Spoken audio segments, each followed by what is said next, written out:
At kasi nga, Pride Month pa rin. Kasi nga, month, di ba? Baka mamaya mapuot na naman. Pero mag-uusapan rin naman yung month nga. Isang buwan. So, itong buwan na to, laki may usapang kabaklaan. Ito po si Alwad Ignacio, the diva that you love. Kasama ko ang aking kumparing Ultra Maldita. Hi, this is Alex And of Brosas. course, you are watching the Kitty Show. Ang tayo na Talakayan Showbiz Edition. Kapag uusapan po namin mga bading, ewan ko kung kakilala nyo sila. Number Bakit? one, Mare, kilala mo ba si Fifth Solomon? Yeah. Ay, kilala naman pala ni Mare. So, pag kilala ni Mare, pwede pag-usapan. Like ko? Diba? Fifth Solomon is getting so much flack and so much hated kasi nga, nagmamaganda si ate. Maganda naman talaga si Fifth. Kaya lang, ang hindi sa kanyang maganda, ang kanyang pagkilos. Talagang pumapatol siya sa lahat ng mga basher niya. At ang mga basher niya, ina-aglay siya in a major way. Kasi una, maraming mga basher, sa pakiwari ko, ay inggit na inggit kasi meron siyang project with an adult content creator. I think the name of the adult content creator is Titus. I just forgot the last name. But they already teased a reel wherein nakikitang Sa social media yan. sa social media, a reel in social media, nakitang you're exchanging kisses. At hindi yung beso-beso, ha? Ay, Laplapan to, te! Oh my God. Dila ka dila. Ay! Diba? Diyos ko. Laplapan. Tapos, parang umiikot-ikot na gano'n ng mga tao. So, sa gitna sila. O, syempre, ang mga baklang inggitera, bash ano, kay Fifth. Tapos, meron pang isang incident na meron atang, I may be wrong with this, but from what I remember, parang may isang trans woman na parang may mataray na comment si Fifth. So, anong nangyari? Takadagdag yon sa mga nang-bash sa kanya. And at the latest nga, na hospitalized daw siya because he was like suffering from mental torture from all this bashing. Sige mo, Mare, deserve diyang mabash. Hindi, tawag dito. Alam mo, ako kasi this is my my opinion This is my kaya hindi ako affected sa mga bashers. Because I follow 3 rules. Rule number 1, ano yan, Mars? Walang pakialam. Okay. Rule number 2? Walang kaluluwa. Okay. Rule number 3? Walang konsensya. Kaya, Kaya, shielded ako sa sa bashing. Kaya hindi ako naapektuhan. okay. And I will give you a dose of your own medicine. Yes, I know how you give. Yun ang aking policy sa buhay. Lalo na OA na sila, di ba? Oo, di ba? Kung gusto ng mura, ibibigay ko sa inyo. Yes. Di ba? Ano ako I follow the golden rule. Ay. You do unto me, di ba? I will do unto you. Di ba? Hindi ka naman guided ng Holy Spirit. Ay, hindi. I am, I'm guided by my mind. Yes. Oo. Nasa utak yung guidance ko. Di ba? Hindi. Kasi yung guided by the Holy Spirit, di ba parang, Yung ba sinabi ng Holy Spirit sa'yo? Di ba parang ganun ang dating? Di ba? Ako hindi. Ako, I am guided by my principle. Yes. Di ba? Yes. Yun ang Kaya ako hindi ako naapektuhan. Yung mga yung mga bashing na yan. Ay, gusto niyo ng murahan, I'll give it to you. Ay, gusto niyo ng tarayan, I'll give it to you. At kakabahan kayo. Gusto niyo ng laitan, I'll give it to you. At kakabahan kayo pag si Kumaring Ultra Maldita ang nagsulat ng cuss words against you.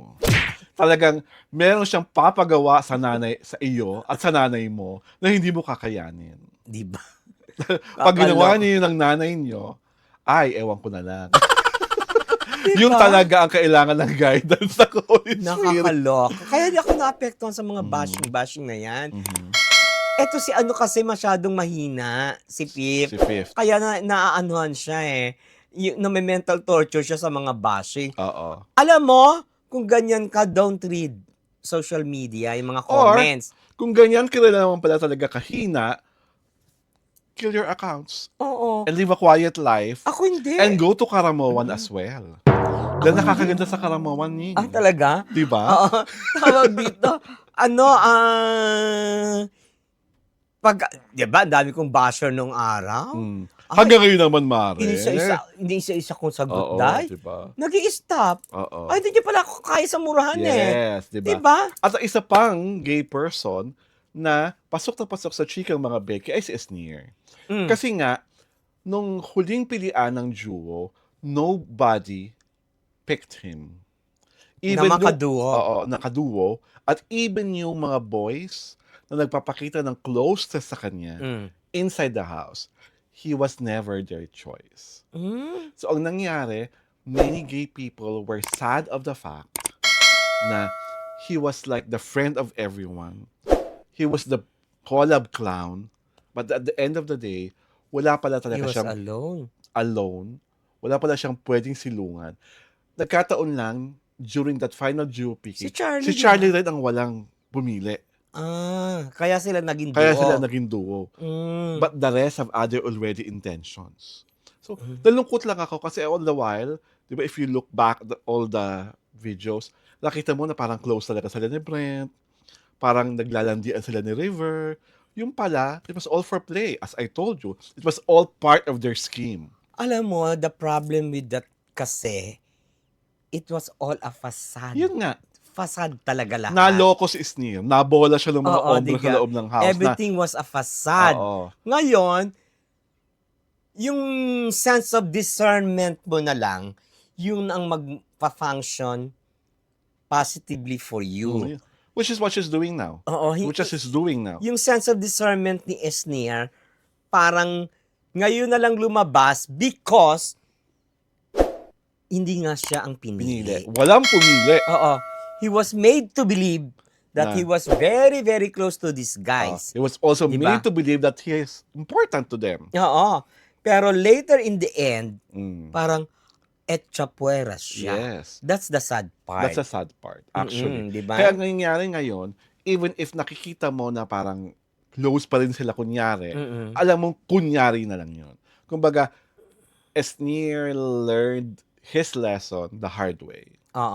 Diba? At saka hindi ano yun parang eye-opener, hindi lang sa mga housemates, kundi sa lahat ng mga nanonood. Viewers. Ay, Diyos ko, trust, ang drama nga dyan, trust no one. Lalo na yung umaarting pa-close-close sa'yo, nilalambing-lambing ka.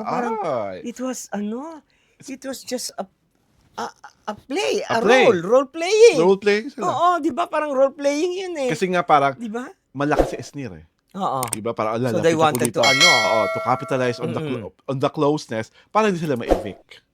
Diyos ko, my diba? God. Tapos doon ako lang lungkot. Parang, at the end of the day, ang buti-buti mo, ang bait-bait mo, lahat tinutulungan mo. Tapos, was there any explanation why they didn't choose I don't know. I have not watched any episode. Kasi, parang di ba, in-explain lang naman kung sino gusto mong piliing duo. Wala namang explanation. Wala nang explanation. Bakit hindi ko pipiliin si Esnir? Walang ganon. Wala. So, talagang, lahat ng mga boys na, yun nga, especially Brent and River. Kasi sila yung mga, di ba, from the past videos, from the past episode, makikita mo talagang grabe yung pinapakitang closeness. Yeah. Yung akapan, yung brasuhan, yung mga kiliti. So the closeness is not for real. Yes. Diba? Yes. It was all for a show. All for a show. Diba? And walang sincerity. Out of the expense of Esnir. Diba? Parang he was used. Correct na correct. Diba? Parang he was used. Diba? That's his essence. And I also think that this should be a lesson for Esnir. Na paglabas mo sa bahay, lahat ng mga hindi sa'yo pumili, magdalawang isip ka kung talagang totoong kaibigan mo ang mga to.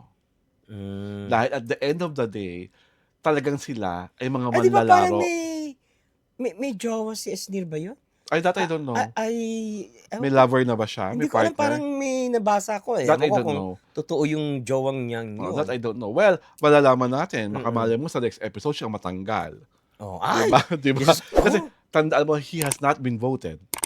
Ever since. Ngayon, i-vote na daw. Charot! Vote na siya? Ngayon kayo Hindi. vote na para makita raw natin yung jowa. Parang ang feeling ko siya mananalo Ako rin, I eh. wish he wins. Oo, I parang ang wish he feeling wins. ko siya But if he mananalo. does not, then that means it's not really for him. Oo, parang eto kasi parang ano 'to eh, dead or alive ang labanan sa Yes. ano, sa Sa finals, bahay. 'di ba? Oo. Parang 'di ba, he should win at all costs, 'di ba? Yes. Parang ganon. To validate that he Mm. is really the winner at deserve Pero ganun. pagka nanalo siya, siyempre ano, medyo mabigat yung ano, Pag pasan niya. nanalo siya, tiyak yung mga lalaki ng dead ba sa kanya sa loob, aarte niya naman na i-close siya. Sana, if he wins, maglagay na siya ng distansya sa mga lalaki. May wall na. Nawala na, kasi alam niya na, di ba? On And on that that note, ito po si Alwin Ignacio, the diva that you love. Kasama ko ang aking kumaring ultra maldita. Hi, this is Alex Brosas. Ito po at The Kitty Show, ang tayo na talaking showbiz edition.